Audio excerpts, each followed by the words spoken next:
and welcome to FCB Games X-Wing League coverage. We're here for the Road to Regionals.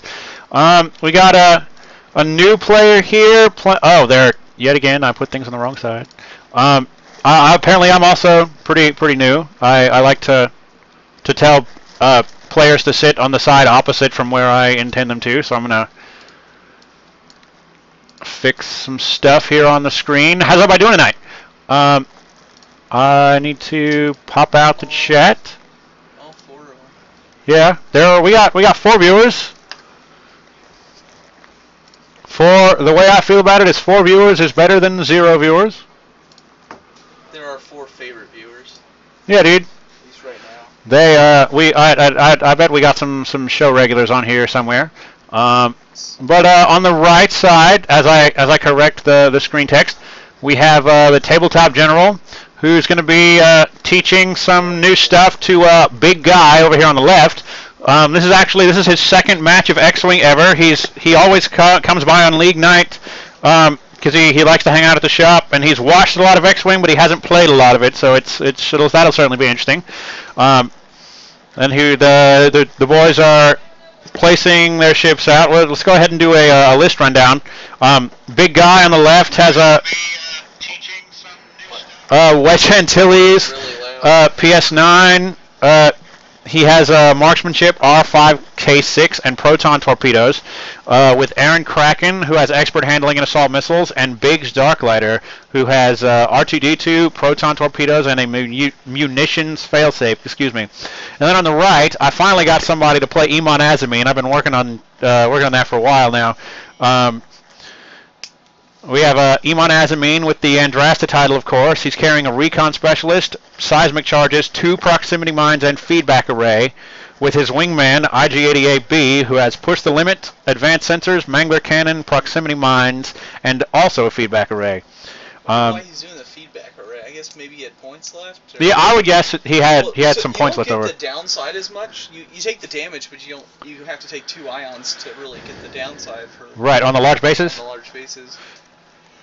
I recently started playing with the IGs, and actually, advanced sensors is fun, but I kind of like fire control system on them. I like fire control system. In fact, I was just playing out in the shop, and Lambot here was making fun of me because I was playing a 3-ship IG-88 build, and nobody does that. But the only upgrade on my IGs was fire control system, and then I had Nadru with some upgrades as a. Just as a disclaimer, he did not win that game. Well, the game didn't finish. At the time, we had to stop because I had to come do this. There were no ships destroyed, but one of my IGs only had 1 hull left, and the other one had taken 2 damage. It wasn't looking good. And I had almost killed an A-wing, and that was it thus far. I'm pretty sure I killed that A-wing since I rolled the dice. What? All right, David. I don't need your sass.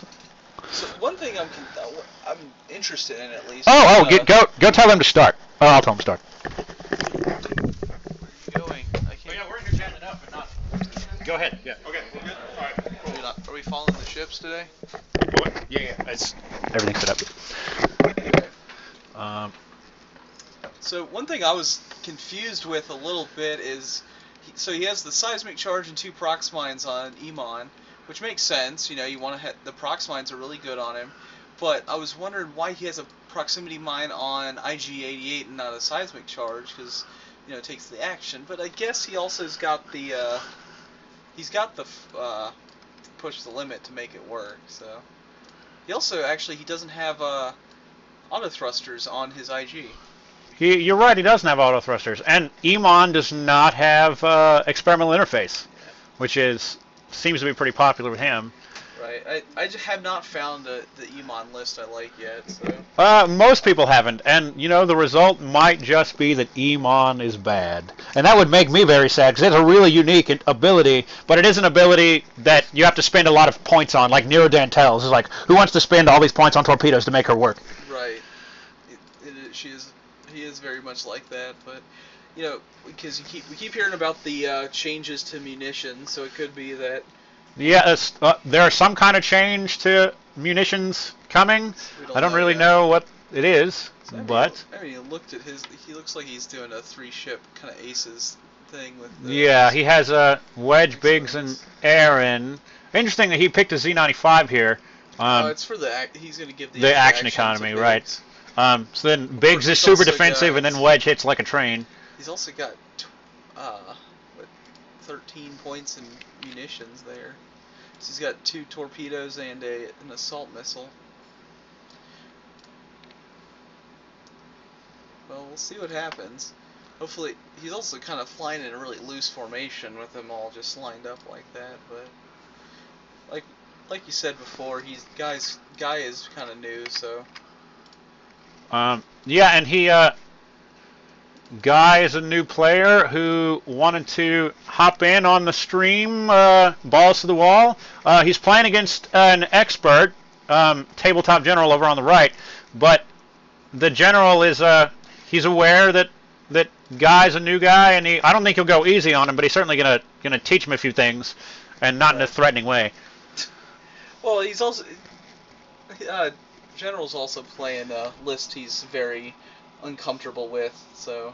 Yeah, it's he wasn't even sure. We were talking about it beforehand, and he played Iman because I asked him to, and was like, he's played this list once before, and it's not supposed to be super competitive. It's just kind of fun. You can't knock those kind of lists though, because I won a store championship that way. Yeah, remember Lambaugh was on our show 2 weeks ago playing a store championship list that had 2 Hawks in it, and he beat Brendan. Did you play Brendan? Who'd you beat? I beat Brendan on the stream. Yeah. I beat Tabletop General in the championship rounds during the store championship, which he actually completely smoked me in the Swiss rounds. So all right, I've got all kinds of problems right now because I didn't realize that I hadn't reset my match timer. So we're actually at 4 minutes, not 3 hours. I set it at 3 minutes because I was late on the startup, and I realized that I had set it to 3 hours, which was not right. It was a long first round. Still inching forward here. The Rebels are going straight up the middle. Nice wide asteroid lane there, while the villains are keeping as far away from each other as they can, splitting around the edges. They're not villains, they're misunderstood. So Iman Azamin is not a villain. He's actually a really, unless I'm mistaken. Viewers are probably going to correct me on this in a moment, but feel free to correct me on that.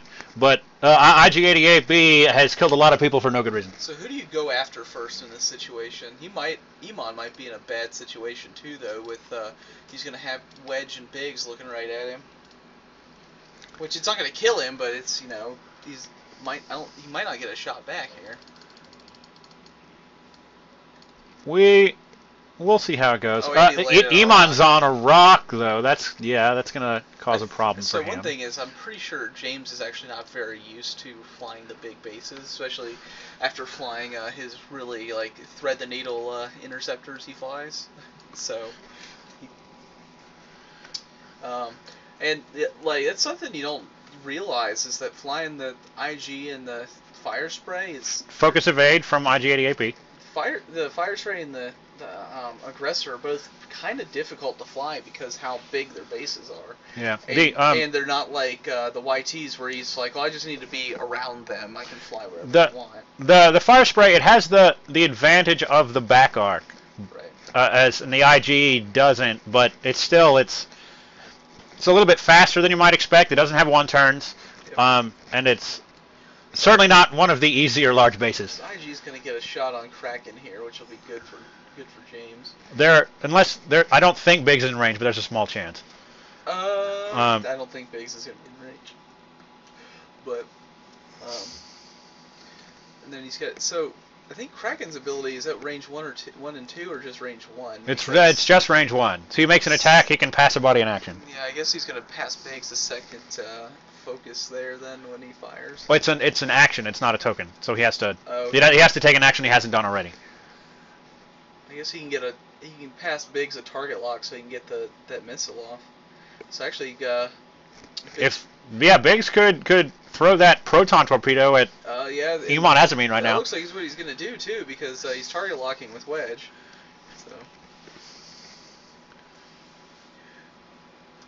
So we're going to roll some dice here. I'm assuming he's going to be tossing that missile out, or the torpedo out here.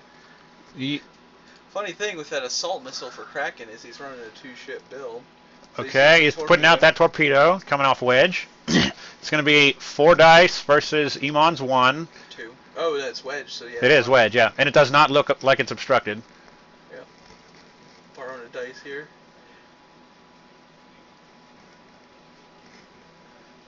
And dice on the table. Looks like 2 and an eyeball. Is that an eyeball? Yeah. Well, oh yeah, it does look like an eyeball, but the torpedo flips a blank to a hit, doesn't it? All right, the torpedo flips a focus to a crit, so that's right. 2-3 hits on Emon's shields. Yeah. That's a lot of people talk bad things about ordnance, and honestly, I agree with a lot of them. That's not cost efficient, but he just paid 4 points and did 3 damage. Yeah. All right. But sometimes that happens. Other times it doesn't happen. Looking at see if Kraken's got it. Looks like he's got range 3 there with the. So it's going to be a range 3 shot. So it's going to be pretty much a whole lot of nonsense. Oh, maybe I guess it looks like they decided it wasn't. They're measuring for Biggs. See, Biggs is in range of IG. I think he's just got it. Yeah, he's unlike. He's pointing at. Yeah, and he's going to go. He's going to go range 3 at Kraken. But well, the range won't matter because he's going to use the Mangler cannon. Right, right. And he's got the built-in gunner on it, so it's probably going to do something here.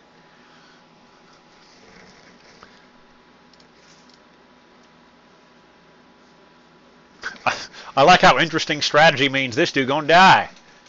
Okay. NP Muller, he says, David, you're my favorite X-Wing commentator. Nate's my favorite viewer, so that's okay. That looked like 1 and 2 crits against Kraken and 2 blanks. Let's see. He does draw a crit.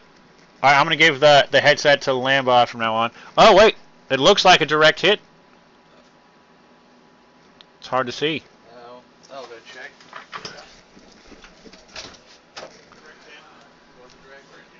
Yeah, that we just got confirmation that's a direct hit on Kraken, so that's going to put him out. That's what we were wondering. It looks like a direct hit, but I forgot about that. It was a direct hit, so he's dead. Okay, that is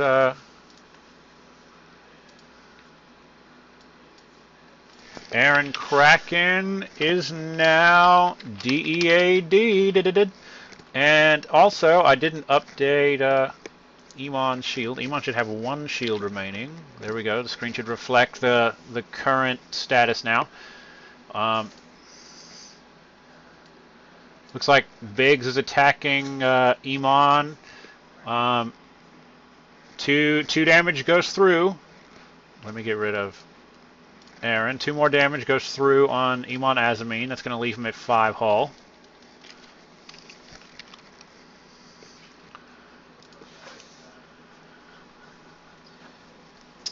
Or 4 hull. Oh yeah, you got an extra one in there. Oh no, he took a damage from the asteroid before. That's what. Okay, we missed one. Thank you. And now that should be. It's unfortunate Dials. for Kraken because he definitely died. Kraken's at 19 points plus the expert handling and assault missiles. That's another 11 points. Said he didn't do anything. Well, it's died to the first shot. Kraken would be 19 points, 21 points, 26 points. 26 points, right? 26 points and nothing. Where's my header? There's your header.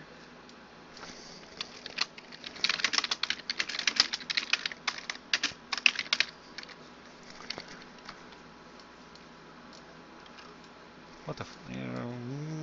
I'm not what you can do is make it bigger. It'll be a lot easier to edit. That big. Be quiet. That's the sound. This is the sound of me updating the score. Okay, 74. Some spaces in there. And then let me get that. And then I hope we didn't. Oh no, yeah, dials are just coming up. So. Yeah, and save it. Looks like Biggs is gonna go do a 4K here. Is that a 4K? No, Whatever. Where the hell? Where is? Oh, it's okay. You're fine.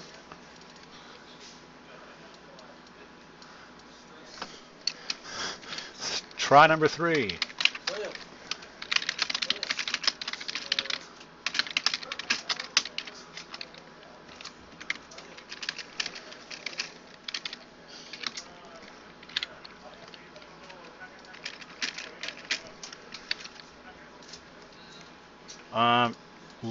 Biggs did a 4K. IG88 kind of inched forward just a touch. He might block Emon onto that rock again. I think that's what he was Hopefully that's thinking, what he's yeah. So Emon might go fast, though, just to dump a rock on him. Oh, no, Emon's taking a 3 bank. Nice prediction there from the Tabletop General. And he might... I think if he drops the seismic charge, it's going to be a little too far away to hit him. I mean, if I would just drop the seismic charge. Well, he can't. Okay. Yeah, we just drop the mine, just the one backward. He can. Yeah, Emon can still drop his proximity mine just like anybody else with the one template, which is going to drop it on Big's Darklighter. It's going to trigger automatically at the start of the activation phase. Yeah, they were walking into the paint. Got 2 hits there. Oh, look, he was rolling for his. It activates immediately. It does. Okay. You rolled for his proximity mine and put 1 damage through on Big's Darklighter. Should have 1 shield remaining on Biggs. Still gonna get that range 1 shot too. He is still gonna get a range 1 shot, like and Wedge is turning away. Where are you going, Wedge? Where are you going, Wedge? Maybe that might have been a dial mistake. Put it on the wrong way. Or put his dial down the wrong way. We'll see.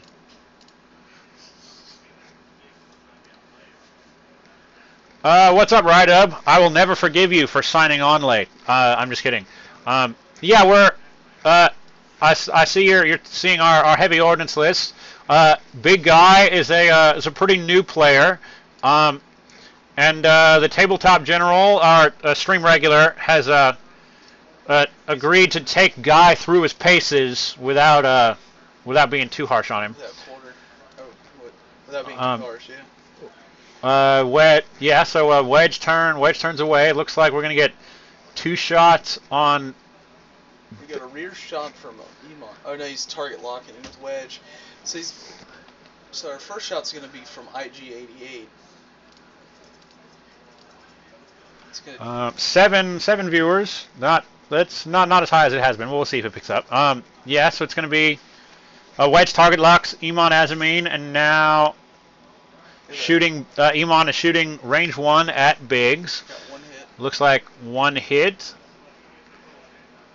Let's see some green dice. Come on, green dice.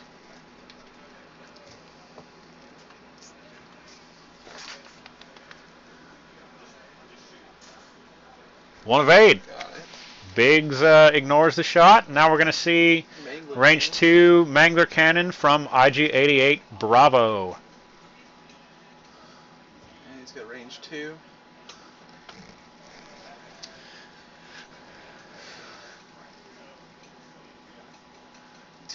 Putting the card out so we know. So he's going to be 1 hit, 1 crit on him. That hit should change to a crit. It's shields, so he's not going to switch. Okay. That evades, or that cancels. So actually, it wouldn't have been one damage goes through on Biggs, leaving 3 hull. Yep. I'm going to assume he's going to take a. He's probably going to gain a shield back with R2D2 though, because he's stressed already. But he's in a bad spot right now. He really is, because IG is going to chase him. Emon is Emon might turn around. I don't know. Emon's probably going to do just like a 1 bank and then toss another mine at him. Depending on where, it depends a lot on where he goes with Biggs. But I expect Biggs to not go do like a 1 bank himself, which will leave him to getting a range 1 shot from IG88. And then Emon could probably do like a one bank and throw a mine at him. But we'll still get We'll the see rear how it shot. goes. Yeah, dials are still going down, waiting on the general to put down Emon's dial. He puts it down and then takes back IG-88's dial. We'll see. What? He might do something exciting and do like an S loop to the right here, just to really make sure he just doesn't get a shot with Biggs. So I think that S loop would put him right about where the in between of Biggs and Emon. So he's going to gain a shield back from R2D2 here. Yes, Biggs takes a one bank, regains a shield from R2D2.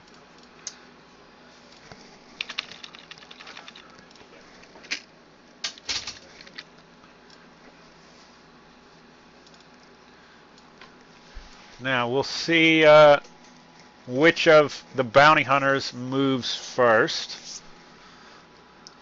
Who really wants What's going on in the chat? Feels more. Yeah, it does. It does make it feel more thematic, right up. You know, actually, I heard. So I was reading the forums earlier. I heard one fix someone was talking about that actually I liked. That was. Oh, here we go. He's dropping that seismic charge. He's going to sling it around a three turn with Emon Azamine's ability, drop it right on top of Biggs' head, and then he's going to reveal his dial and move. You know what he did is he made IG. IG's going to try to miss that too, because he don't want to be range one. But anyway, the change they're talking about, like I liked the flavor of it, and it's the ordinance gains the rule that. This is not official. This is just like speculation and people saying what they think would be cool. So ordnance would have the rule that when it deals the full amount of damage if it hits, which would differentiate it from just normal attack. So like if you do a proton missile and you roll 4 hits and you get, but they evade 3 of it, all 4 hits still go through because they didn't evade the whole missile. That might make it worth more than its points versus a cannon. Like for instance, a B-wing can take a proton torpedo and a mangler cannon, or a mangler cannon for the same cost, and the proton torpedo gives more dice, but there'd be really no competition there. Yeah.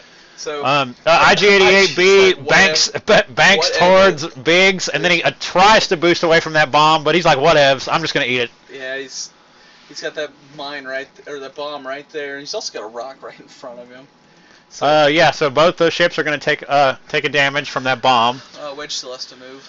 And here we go, waiting on Wedge's dial. I'm hoping for something good with the ordnance changes, though, that they keep talking about having. Of course, there's a lot of things they need to do for. Hey, look, I can use this. What is this? I mean, like I mentioned a minute ago, this is like they're really not competitively priced. There's a lot of the issue. Well, why would you take a 4-point torpedo that's 4 attacks when you can take a 7-point heavy laser that makes it so every attack is those 4 points for the rest of forever. A 4-point mangler cannon that's 3 dice, but you get the same crit effect from or a similar crit effect from the proton torpedo. The fact they're one-time use is just what really kills them. He might be just trying to hope to finish this game off right here, just because. Did you get the change of health for Biggs lost 1 and IG Biggs lost 1 and IG lost 1 from that bomb. I'm going to put that in now. Oh, dice are going out. Looks like 2, 3. Got 3 hits there with the mangler on Wedge. Wedge did not have a return. It did not have a return. It's only 1. He was. Oh, interesting. There was 2 eyeballs, I believe. Second shot, so he missed that one. He missed, and the IG-88B's ability kicks in. So you got 2 hits there. And you're blocking the dice. Looks like that one did some damage. 1 evade, so it's going to be 1 damage on Wedge.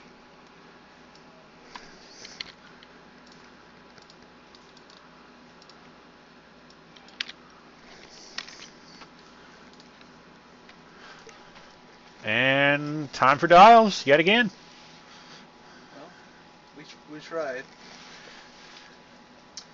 I'm gonna guess Biggs is just gonna soak the damage with R2D2 again. meaning that effectively that bomb only damaged IG-88B. Yeah, well, But whatevs. he kept Biggs from getting more health back at least. He kind of negated some of it. Right.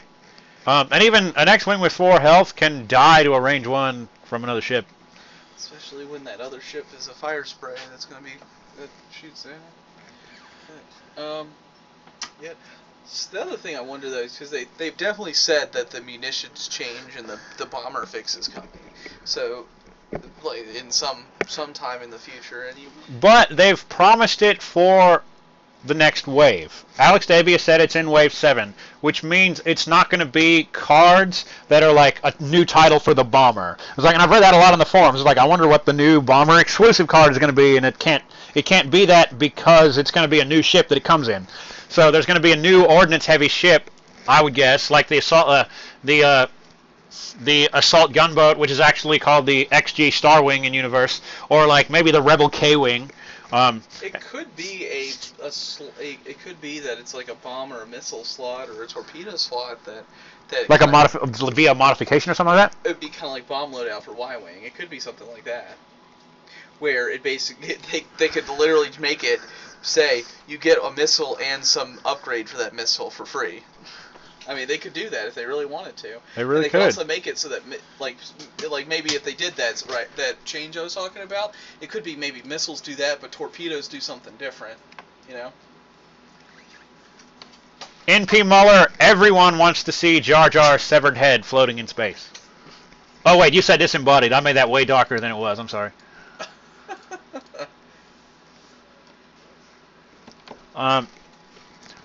I read something that seemed interesting, like maybe a modification called high capacity magazine, where it's like if you have a missile or torpedo, it gives you another one, and then all of your secondary weapons are reduced cost by 2.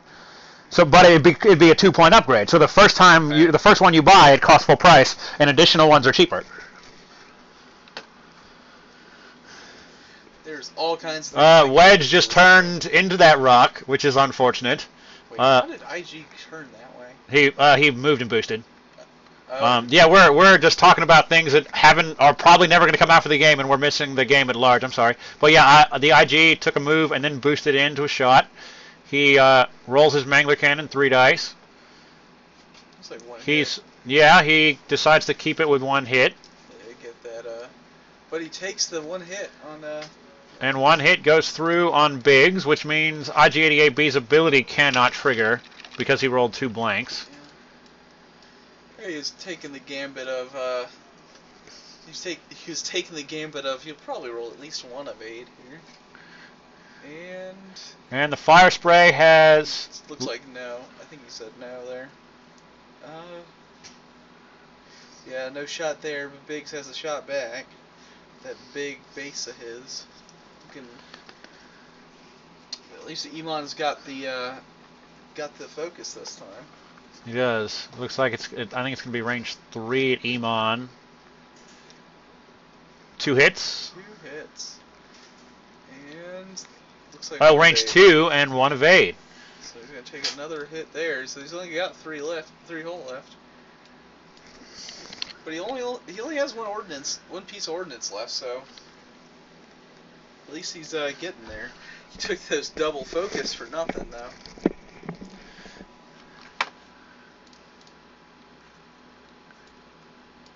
This is such a metal game, says NP Muller. I don't know exactly what you mean, but I think I like it.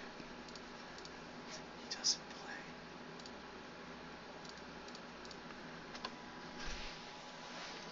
play. Waiting on dials yet again. Wedge Antilles is probably going to move up behind IG-88. Do you think Biggs is going to K-turn, or do you think he's just going to regain shield because that rock's in front of him? Honestly, if I was Biggs, I would bank in and try to blow away that fire spray. But then again, you get in range of potential bomb droppage. Rydub, there are always X-Wings in play down here. The X-Wing is a very popular ship in our local meta. It's an interesting move. It's he should have banked there, and he should have gone slower. Yeah. Because he's going the fire spray is going to still move, and he's gonna end up in the back arc of the fire spray.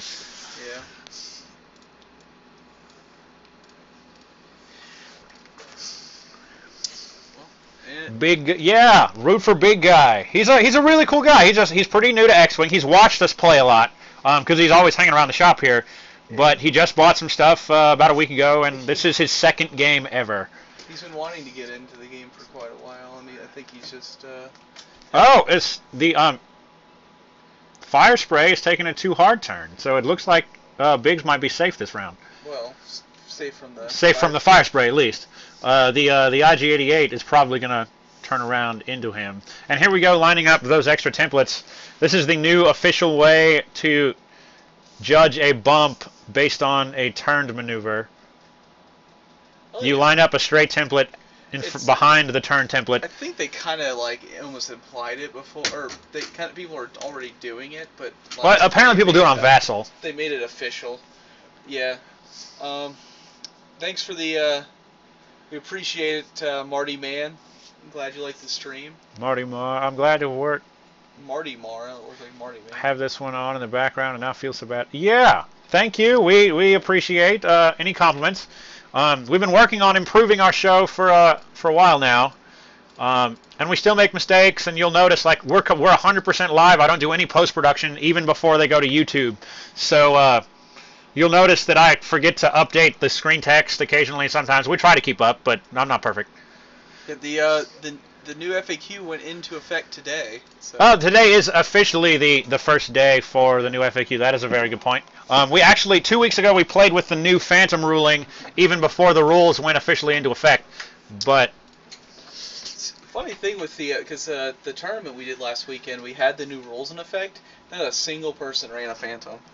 They're probably afraid. They're like, "Wow, this is 40 points, and I can't put it anywhere." Dash Rendar was the most played ship. Really? Dash is. I feel like Dash is backed off. But he was definitely the most played ship. Okay, and then a Fat Han list won, right? It was a weird Fat Han list, yeah. He almost lost to actually the top 4 had 2 10 nub with Mangler cannon lists. Nice. Which was I need to get the lists and post that up. Looks like Wedge attacking somebody. I think he's going to Iman. So he got 1 hit. Well, he's spinning the target lock. Right, he's got the target lock in a focus. So, he's going to get 2 hits. And he's going to be... So what I'm going to guess what happened there was he allowed... James allowed him to take his focus back after spinning it and reset it so then he could re-roll with the target lock. Where they pushed the die back to a previous result. Right. And that is 1 more damage, or 2 more damage on the Andrasta. Leaving 1 hole remaining. All right, we're going to have IG-88B hammer on Biggles. Biggles. That looks like... That is a hammer. 2 hits? 3 hits? 2 hits and a crit, it looks like, so it's going to be 3. Biggs is going to be hurting here. He's going to take... He rolled 4 dice there, so that was a primary attack. It was. Looks like double focus there.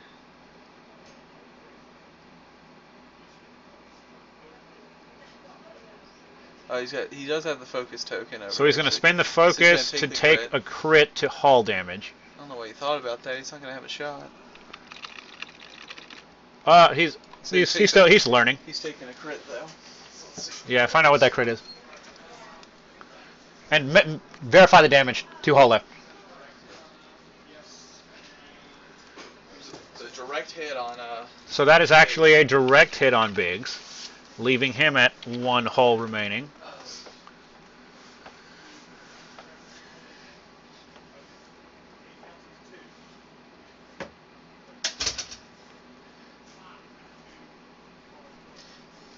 And Iman isn't going to have a shot this turn.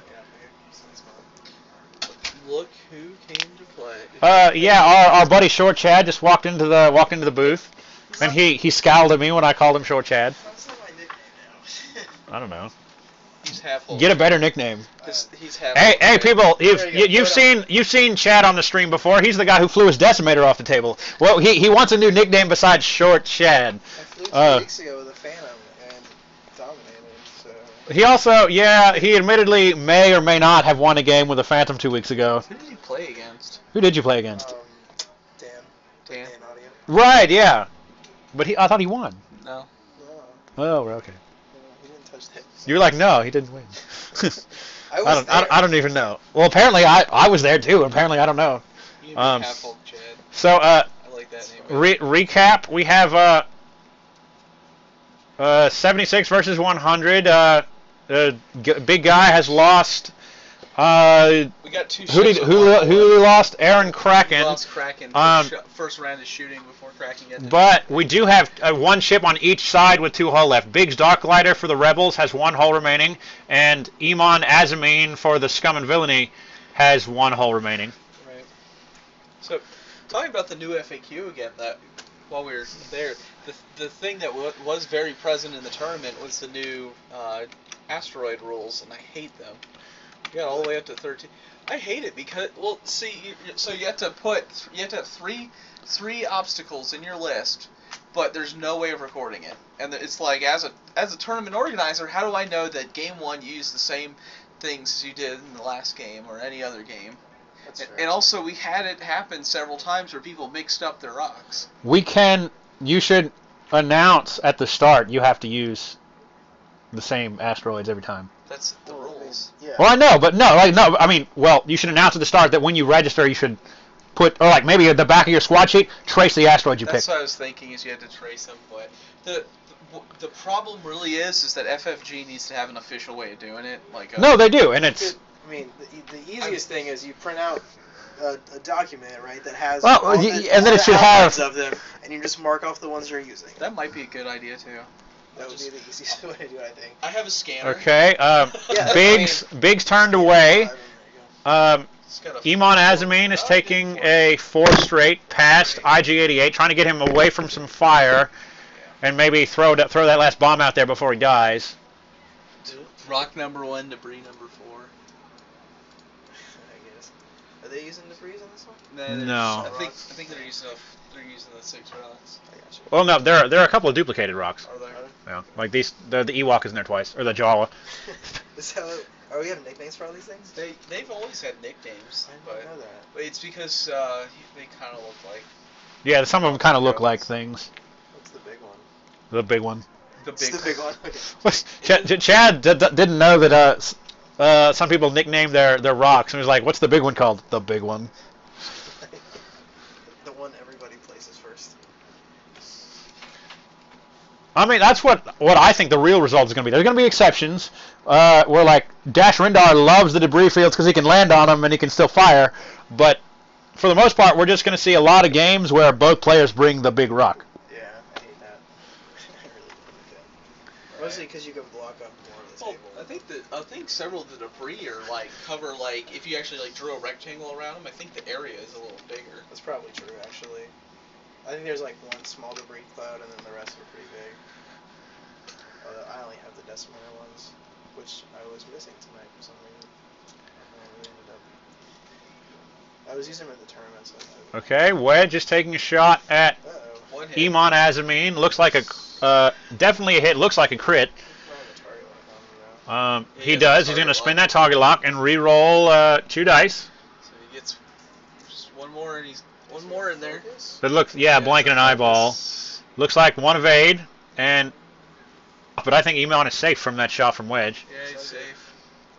And we're going to go, looks like range 3 on Biggles. Did he do a green maneuver there? No, he did a hard turn. Oh, he did a turn. Okay. Well, Biggs might be in trouble here. He's got the range 3, but... That's going to be 3 hits from the Andrasta on Biggs. And Biggs looks like Biggs is out. Just producing more debris fields over here. Okay. Biggs, R2-D2 is 29. Proton torpedoes makes 34 points. Make sure you just put him as dead, too. Yes.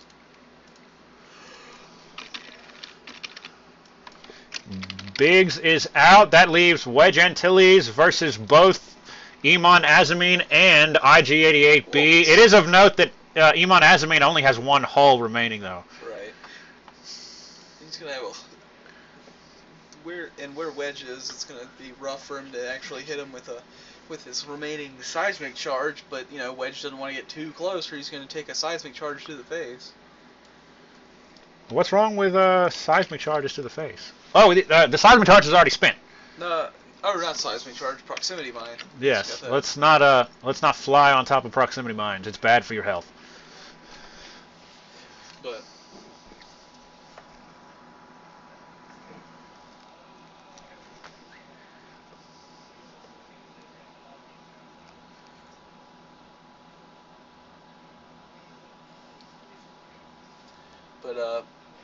he's definitely got. So right now Wedge is what, full health and. Rydub, he only has one proximity mine left. You're right, but IG88B also has a proximity mine that he hasn't used yet. Right. Not sure about why he has the proximity mine, but you know, whatever floats his boat there. We got a round of basically not getting to do anything from IG because he was so close to the edge. Well, let's see what Iman does. He probably is gonna link to a. Oh, he did a 3-turn.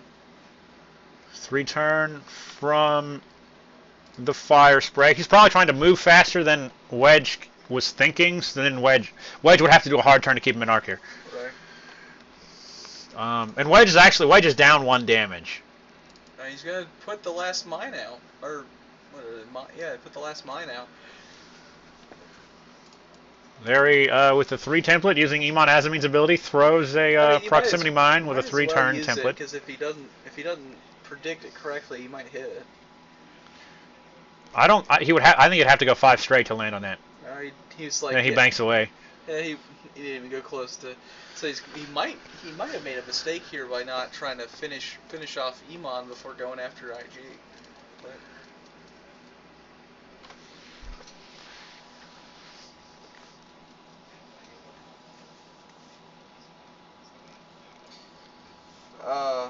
Marty Moore, I've actually seen several lists with IGs that have seismic charges on them, but it's because they're 2 points and they don't take the action. I've never seen a proximity mine on an IG though, or on an aggressor. So I agree with you there.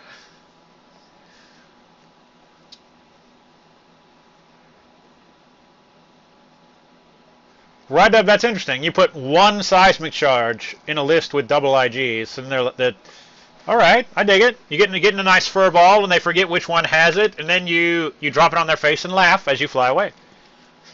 That's what said Hoppy was talking in the Nova Squadron about how he runs an asymmetrical list, so and it makes it so people are just like, all right, which one has what now, and they constantly forget what they actually have so they can so he kind of gets the advantage of people forgetting what's on his different ships. So there's a Jesse plays an asymmetric. Yeah. One of our store championships here won with an asymmetric IG88 list, which is quite interesting. I'm glad you brought up Hothy Lambot, because if anyone listened to the Nova Squadron Radio podcast, Hothy announced his plans to attend quite a few regional championships across the country, and he will in fact be coming to our regional on May 30th. And we think that's a very big deal. He's a very cool guy. He has his Let Him Fly campaign, buys ships buy games in general for our friends fighting overseas. So we're gonna have him on the show. We're gonna interview him. If you don't know who he is, he's the 2012 world champion. He was the very first world champion of X-Wing. He won in 2012.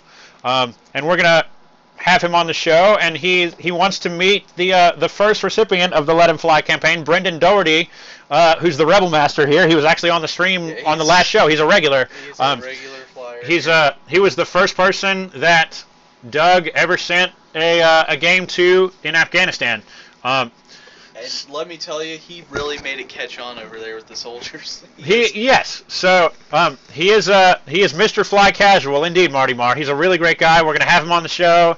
We're gonna have a chat with him, myself, the Tabletop General, and Brendan. And I'm gonna see. He's gonna compete in the tournament, but I'm gonna see if we can get him on as a guest commentator in the after the cut. Assuming that assumes he obviously doesn't go to the top table and win the whole thing, which is certainly possible. But it also assumes he doesn't want to go back to his hotel so he can go fly home. Well, who would want to do that? He can sleep on the plane. He lives in like Iowa or Missouri or something like that. So. Well, yeah, he's a very nice guy. And we're certainly gonna have him on the show in some capacity. We'll have more information on that very soon, and it looks like IG-88 turned onto a rock. Again. And like he saw that one coming, though. I don't think he took a damage. Yeah, he's got an eye on that one. We might have that proximity mine sitting there the rest of the game, though. Yeah, he's got Wedge up in a corner. Wedge is in trouble. Yeah, Wedge should have turned the other way. He's probably gonna make like a 3-turn here. Is probably the best. I mean, honestly, it would have been better for him to have 4K'd and then maybe take the range 3 lob at the fire spray and get some points. Yeah, you want to kill the. But in the last turn. Here, but yeah, it's not going to happen. 2 turn. He'll get out of 1 shot. Yeah, he'll get out of 1. Oh no, he won't. The IG can't shoot him anyway. Oh, you're totally right. The IG is sitting on a rock. But I don't know if he's got the fire spraying arc there. It's going to be, if he doesn't have the fire spray, then he's going to take range 3 obstructed from Emon. Okay. So I'm going to go see if Spomber's here or not. Looks like they're deciding they do have range 3 obstructed from Wedge on Emon.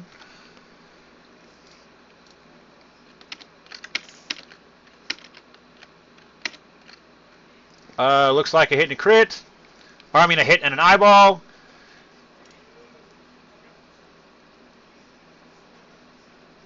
He's going to keep the 1 damage. And did Emon evade? Did Emon evade? I don't know if Emon evaded.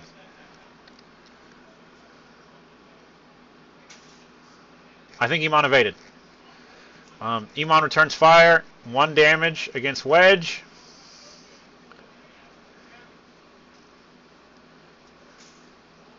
And a bunch of evades.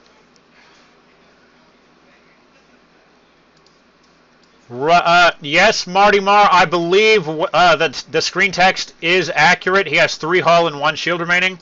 I am going to verify that right now. I'm just going to, because we miss things sometimes, but...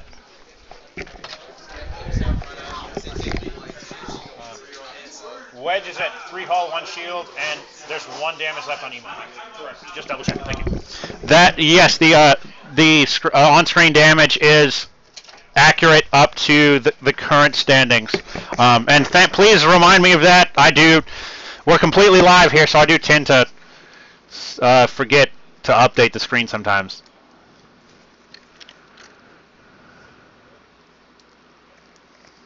Yeah, Marty Marr 85. It is on the screen, and now I'm gonna give you my making fun of you voice. But still, thank you for watching. Yeah, thanks for watching.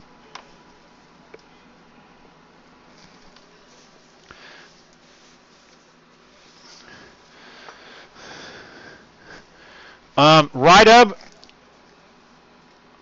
Wedge can absolutely do damage to that IG, but I'm still gonna say that.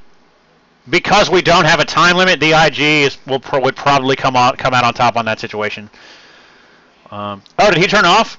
He might be off the table. Oh, no. Millimeters, but still legal.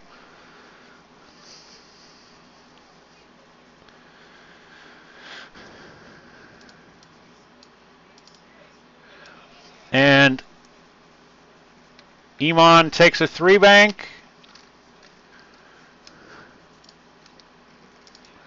And an evade token. Let's see where Wedge goes. Unfortunately, he's not in a good spot to pursue unless he does a 4K. Looks like it is. It looks like it's going to be a 4K.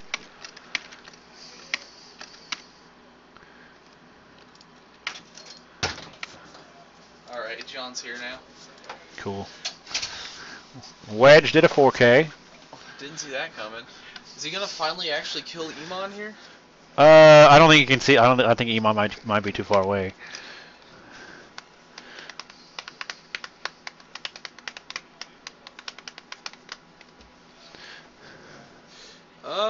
Yeah, he's definitely. All right. Is it obstructed? It probably is. He actually has. He has IG at range 2. Come on, guy. Shoot Iman. Shoot Iman for me. You definitely take out the guy before he gets to shoot, but well, he got 2 hits, so.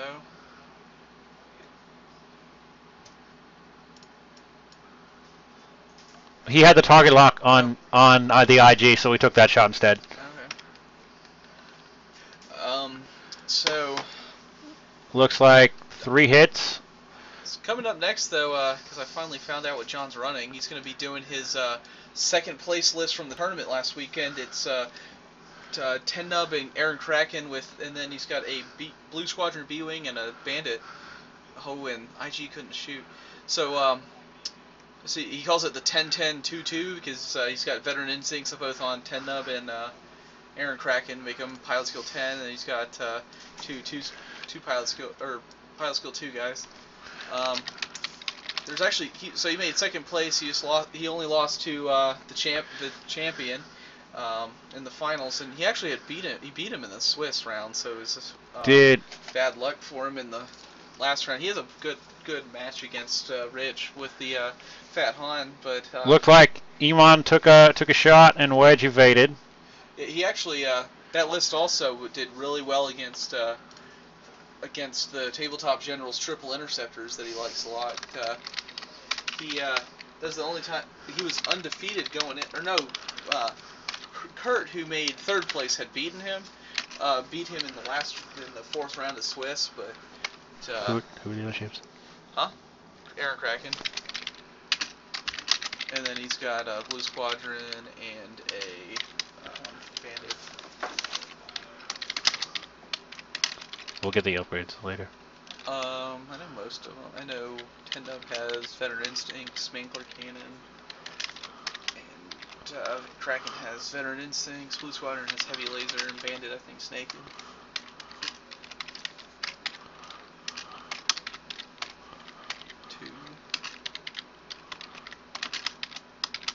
He's going to be playing against newcomer Chris Francis. He's running five TIE Swarm.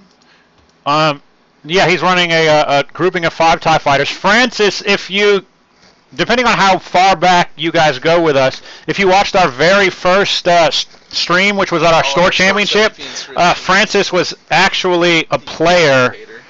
I was actually one of the primary commentators at our store championship. So he's a first-time player, but he has been on the show before. Carnet, it would be very funny if Iman dies on his own mine. But Wedge takes a 4 straight to avoid that shot from IG-88, but it puts him right in the back arc of Iman. Iman is taking a range 3. Looks like 3 hits. Yeah, 3 hits there. And here comes the green. 2 damage. Looks like it was a crit in there. A hit and a crit. It's going to be a shield, and I believe a crit goes through. Yep, crit goes through on Wedge. Leaves him with 2 hull. It's a minor explosion, but he didn't take the extra damage from it. It was a minor explosion that he rolled the damage, but the extra damage did not trigger. Crit on it, but crits don't count. Ride-Up, those are actually official Fantasy Flight organized play tokens from last summer. They were in I believe the summer 2014 it was in the tournament kit. It was the one that came with the Biggs alternate art card. Right, yeah, that was the summer one, because the winter one is the one that came with the 8,000 the 1,000 cloak tokens and the Han Solo art card. Advanced sensors, that's what I missed. I knew I missed something. We have all the other ones. He has advanced sensors on the blue, or 10-nub. A little chat something with this list. He actually tried for me to be friendly to Triple X. Huh? Francis did. Oh. Yeah, well. So he might change his list a little bit there. This? Oh, no, Francis. Yeah. There you go. I need that. It's advanced sensing. I need all of it. I told you what they are. So, have you found the crawl space Chad is hiding in at your house yet? Oh, at my house? No. there isn't much of an attic, so. It could be under the floors. IG takes a. Oh, I didn't move the labels. IG takes a turn and a focus action. This wedge is lasting forever. Who's James is running the Azimut? Yeah. He got one good hit, and then someone's saying he might die to his own mine here. Ooh, he barely missed that rock.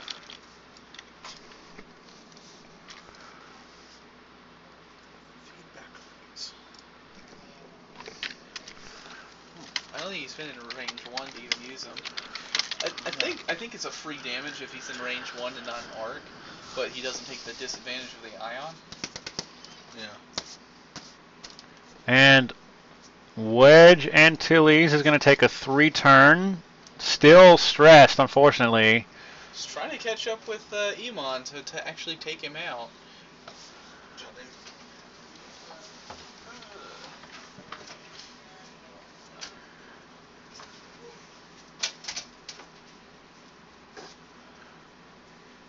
I think they may have just decided that nobody has a shot. Let's see how it goes.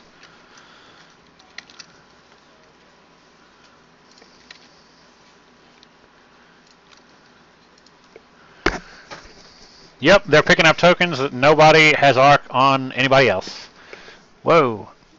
I turn around and Lambot is sticking a broom up into the ceiling trying to fix our internet cable because it flies across the air here. What's dumb about it is that cable goes this way.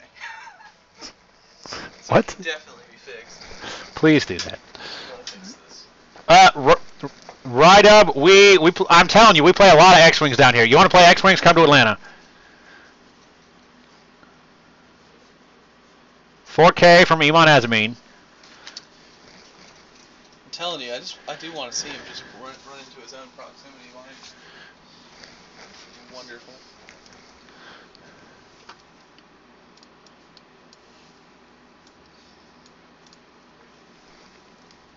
One bank from from IG88B.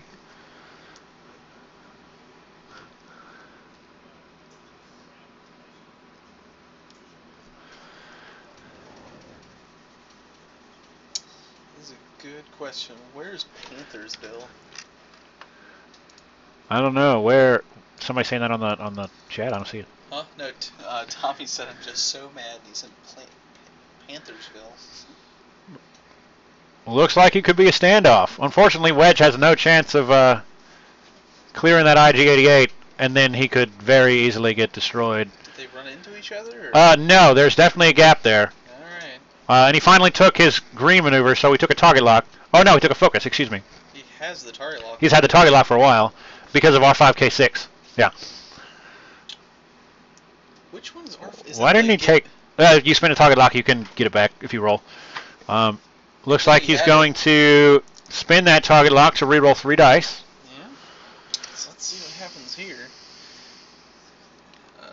The focus... Focus for 2. Is it He's going to focus for 2 damage. Yeah, I might have kept that for defense. Did not recover his target lock, but he does 2 damage on the IG. He did take 2 off of him. Oh, one of his crit, he lost reduced his primary by 1. Oh, well then, I apologize. I had missed some damage on. I missed a crit on. I missed a damage on the IG88B. Took weapon malfunction off of that. And IG88B just suffered a weapon malfunction, reduces his primary by 2. You know what it is it's right here, so that's why we can't see. Okay, he's rolling 3 dice because his primary is reduced by 1 against Wedge Antilles. All right, Wedge, 2 evades are your route. Give it to me. Show me that paint. Come on, Wedge.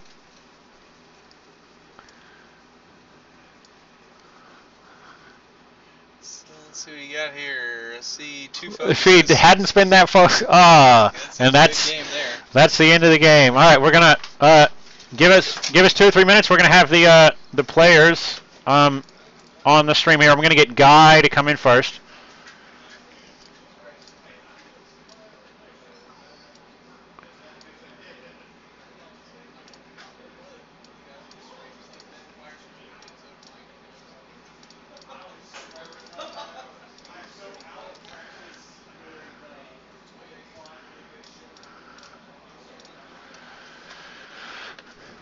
What's up, guys? I'm going to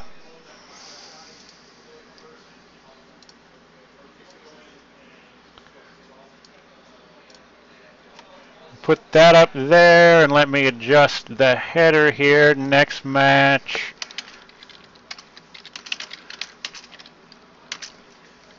Let's call it 8:45. It's going to be between Spammer and Francis. You've seen Spammer on the show before. Francis has been on the show as a commentator for our store championship, but will be a first-time player. So we'll have him on here in just a minute. First, I'm going to get Big Guy here on the show. We're going to talk about him and how his early experiences with X-Wing have been. Oh, and here he comes. I'm going to give him the headset. Okay. In fact, you can put it on. You can hold it. Just hold it up or whatever. Hello, everyone. So, what's up, Guy? You're a new player. Yes. You've been around a lot on our league nights. Like I think you played in our furball like a month or so ago, right? No, I just showed up and watched. Okay. But yeah, I've seen you before, and you volunteered to face the dogs and go up on the stream as a first-time player. It's his second game. His first game was an hour before the stream. Tabletop General took him through the paces and made sure he understood the rules and everything. But James is a good player. He played a pretty good game. How do you feel about the game? Like, we've all been there. We've all been new. But after your first game, how do you feel? Actually, I was surprised that it worked as well as it did, because I was not expecting it to actually flow the way it did. I thought I was just going to go out there and get shot to pieces and be like, okay, I learned something from this. Were you nervous when Kraken died in like the third turn? Like one attack just wiped him out. Yeah, I was actually surprised because I was expecting Biggs to go down first. And that's why I put Biggs in there, and lose Kraken so early in the match was kind of annoying. But I also, after a while, I was talking to Tabletop General, and I was like, oh, I'm seeing if I do some differences here, not necessarily change any of the cards I have, but if I change the layout of, like, switch my R5 over to Biggs and put the R2 on Wedge will have that survivability that Biggs had. A lot of people are going to tell you, as far as Biggs is very valuable, but he's valuable at low cost. Right. So like he is designed to be destroyed, so keep him cheap. Your R2D2 over the course of a game is probably going to help Wedge or Luke a lot more than it helps Biggs. Now, but you put a lot of damage out in the first couple of turns, and that's not something to shy about. You got Emon down to 1 hull. And that's a big deal, and you were struggling to keep him in arc after that, because James is a really good at staying away from you. But how are you? You had Emon down to 1 hull. What were you thinking at that point? Actually, the thing with Emon, the trick with Emon was the fact that I had actually not seen how a fire spray, because no one else had played a fire spray my last time I was here, and so. I never saw a fire spray played before, so seeing what happened and how its attacks went off and those bombs just. After a while, I was like, I need to stay out of this rear arc because he just keeps on dropping a bomb on me every time I try to get back here. So with Emon, it was more along the lines of I was just trying to either stay to the left or right of him, not necessarily get on that rear arc or front arc, just try to keep him to my left or right and come at him at the side. That way, try to T-bone him. Yeah, that way, if he did decide to drop another bomb, or if he maneuvered a little bit further out, like he just did a straight on me, I would be able to bank and maybe get that kill shot. I'm going to tell you about those bombs. He landed 2 bombs right on top of your ships, and I'm going to tell you about bombs. They are very. I get very frustrated when I get hit with mines because I am terrible at placing them. So then it's a part of the game that it's never clicked with me, and then I see somebody else do it like a pro, and it's just personally very frustrating. Now I'm going to tell you, you got some big cheerleaders here. Okay. In fact, one of our stream regulars, Rydub, big guy, I was cheering for you so hard. Like he's on the show every week, and he really wanted to see you win. Okay. I don't think I was going to win, but I was hoping I was going to be able to take either Iman or the IG down before I went down completely, but that just didn't happen because, as you said, he kept on getting out my firing arc, and I was just sitting there. A couple of times I made some what I think were bad maneuvers because I was forgetting which way I was facing. So when I did the dial, I was like, okay, I'm going to turn. Oh, wait, crap. Well, that works. At one point, you turned Wedge away, and I wasn't sure if you were trying to protect him or if that was a mistake. I was. If you're talking about at the beginning of the round when like I made that hard left at the top of the screen, and you made a hard left, like just inside of a rock. Yeah, I was actually trying to get Wedge away, and my plan was to get. I thought I was going to get Biggs further up than I did. Right. And my plan was to get Wedge just to circle around that rock, and then come back and be right there next to Biggs again and come back down. That's also when I still had Kraken, who was coming up that right side, and then Kraken just went.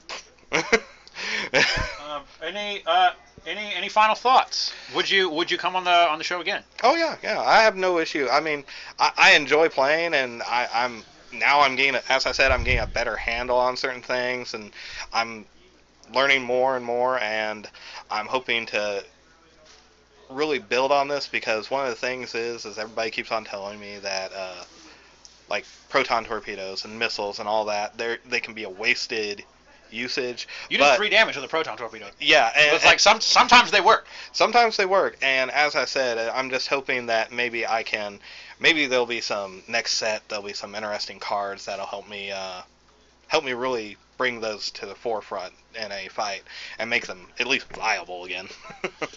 We were actually chatting about that. There's something promised in Wave 7 that's going to fix ordnance. Okay.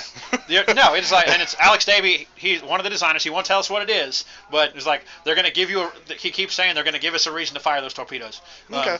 So we'll see how that goes. But thanks for coming on the show. I'm gonna have James have a chat. But okay. Yeah, I hope to have you on again. All right. I will do my best.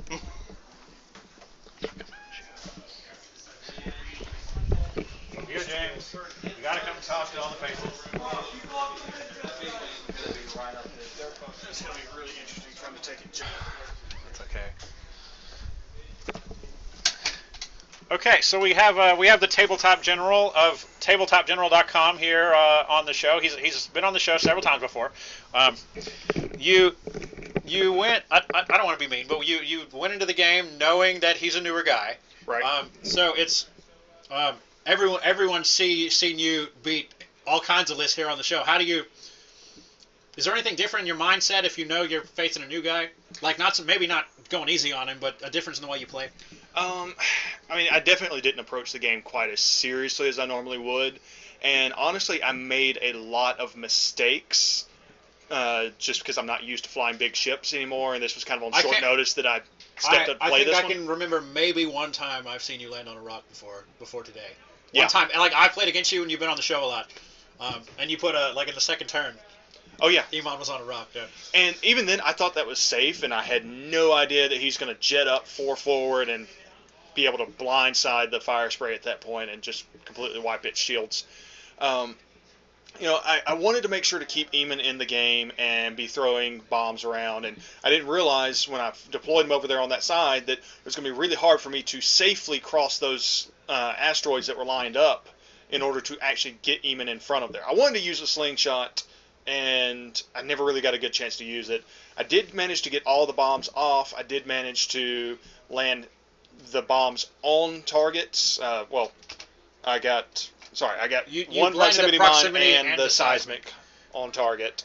The other one, 9 times out of 10, that's going to be right in Wedge's way. But one of the most difficult things for me playing players that are relatively new to the game is you can't guess what they're going to do. You see players that are experienced and have a decent idea of where I'm going to go, so it limits where they're going to go on their dial, and suddenly, there might be a couple options, but there's maybe 2 or 3 maneuvers that the enemy might do, and most of those are going to be on the same relative vector.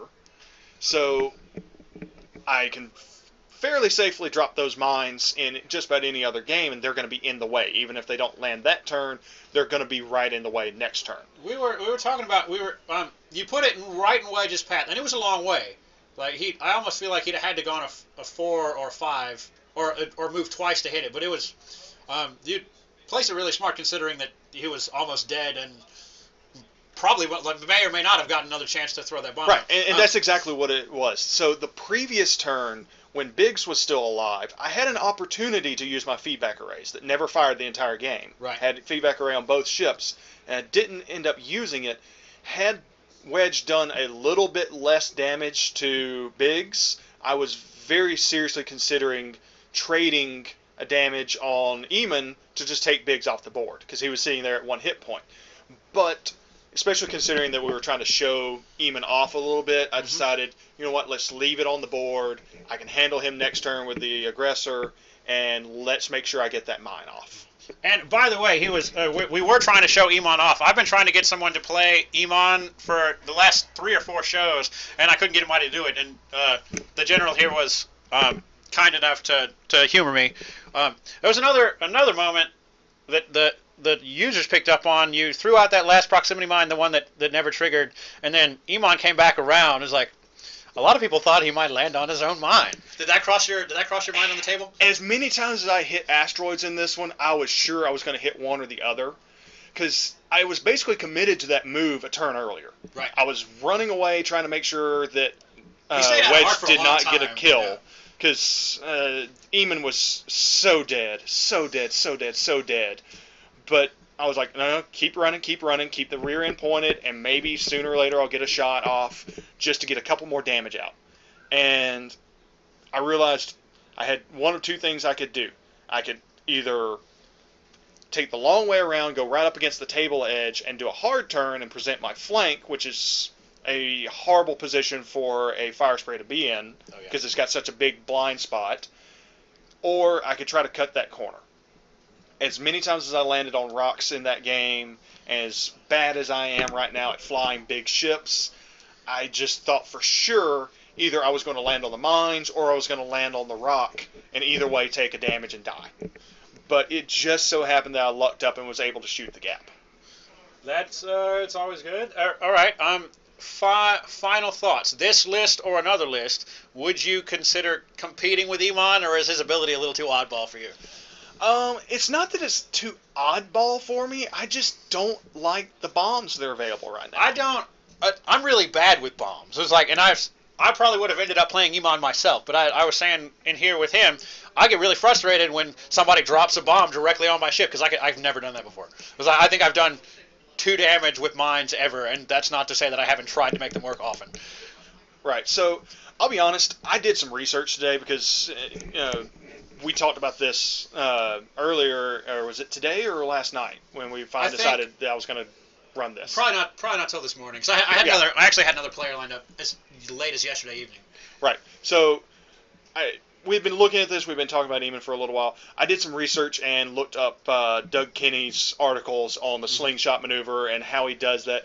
And I was studying a little bit this afternoon. Just what range band do I end up at with a mine at this point or this point? I know that if I drop a mine with a 3 hard template, then it's going to end up right on the edge of the range band between range 1 and range 2, directly along the backfiring arc of the fire spray, and it's going to end up reaching out to where the fire spray was before it moved.